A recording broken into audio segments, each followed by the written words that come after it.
जैव प्रक्रम किसे कहते हैं?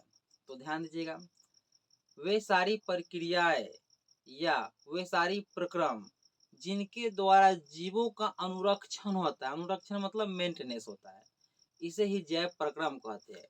यानी जिसके द्वारा जीवों का अनुरक्षण किया जाता है ना, उसी प्रक्रम को हम लोग जैव प्रक्रम कहते हैं, यानी लाइफ प्रोसेस कहते हैं। आई होप आप लोग ये टॉपिक समझ गए होंगे। अब चलते हैं अगला टॉपिक बायोलॉजी में से। ध्यान दीजिएगा, सभी का समझ में आएगा। सजीव किसे कहते हैं? ध्यान दीजिएगा, तो सजीव उसको कहते हैं जो अपने जैसे संतान की उत्पत्ति कर सकता है, अपने में वृद्धि कर सकता है, एक जगह से दूसरे जगह जा सकता है, उसे हम लोग क्या कहते हैं? सजीव कहते हैं। अगला टॉपिक, निर्जीव किसे कहते हैं? निर्जीव उसको कहते हैं जो अपने जैसे संतान की उत्पत्ति नहीं कर सके, एक जगह से दूसरे जगह नहीं जा सके और ना ही वृद्धि कर सके, उसको निर्जीव कहते हैं। समझे कि नहीं दोस्तों?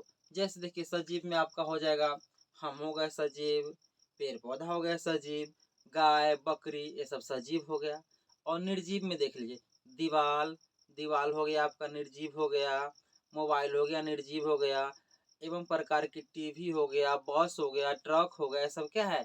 निर्जीव है दोस्तों। समझे कि नहीं? यानी जिसमें प्राण नहीं हो, जान नहीं, उसको निर्जीव कहते हैं। अब चलिए बायोलॉजी का अगला टॉपिक लेते दोस्तों। इतना आप लोग समझ गए। अब चलिए, पोषण किसे कहते हैं? बिल्कुल ध्यान से देखिएगा, पोषण किसे कहते हैं? तो ध्यान दीजिएगा, पोषण वह है जिसके द्वारा कोई भी जीव पोषक तत्वों को ग्रहण कर अपने शरीर को क्या करता है? विकास करता है और टूटने फूटने से बचाता है। इसे ही हम लोग पोषण कहते हैं। समझे कि नहीं? जैसे देखिए, कोई भी जीव हो गया, चाहे हम लोग हो गए या कीड़ा मकोड़ा हो गया या गाय बकरी भैंस कुछ भी हो गया, तो पोषण यानी पोसा जाना। तो वो अपने बॉडी को जो पोसता है, जब तक खान पान नहीं ठीक से करेगा तो व्यक्ति कहियो या कोई इंसान या कोई जानवर कोई आगे बढ़ पाएगा, ठीक से विकास करेगा? नहीं ना करेगा हो।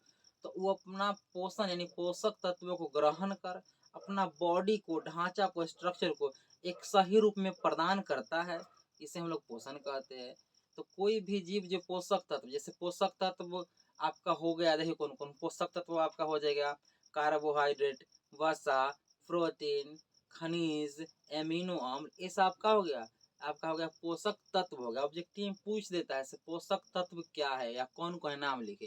तो ये सब चीज का नाम आप लोग लिख दीजिएगा। जैसे देखिए, कार्बोहाइड्रेट आपका रोटी में पाया जाता है, दाल में देख लीजिए प्रोटीन पाई जाती है, और देख लीजिए वसा आपका चावल में पाई जाती है। इसी प्रकार सभी पोषक तत्व किसी न किसी भोज्य पदार्थ में पाई जाती है दोस्तों। अब चलिए, पोषण कितने प्रकार की होती है? तो ध्यान दीजिएगा, पोषण मात्र दो प्रकार की होती है, स्वपोषण और दूसरा हो जाएगा परपोषण। स्वपोषण को हम लोग ऑटोट्रॉफ कहते हैं और परपोषण को हेटेरोट्रॉफ कहते हैं। समझे कि नहीं? अब स्वपोषण देखिए किसको कहते हैं, तो ध्यान दीजिएगा, सभी को समझ में बिल्कुल आ जाएगा।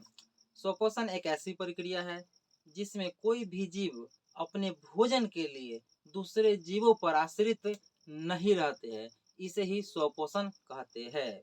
जैसे आपका हो जाएगा हरे पेड़ पौधे, मात्र हरे पेड़ पौधे ही है जो अपना भोजन के लिए दूसरों पर निर्भर नहीं रहता या अपना भोजन खुद बनाता है, इसलिए पेड़ पौधों को स्वपोषण कहा जाता है दोस्तों। समझे कि नहीं?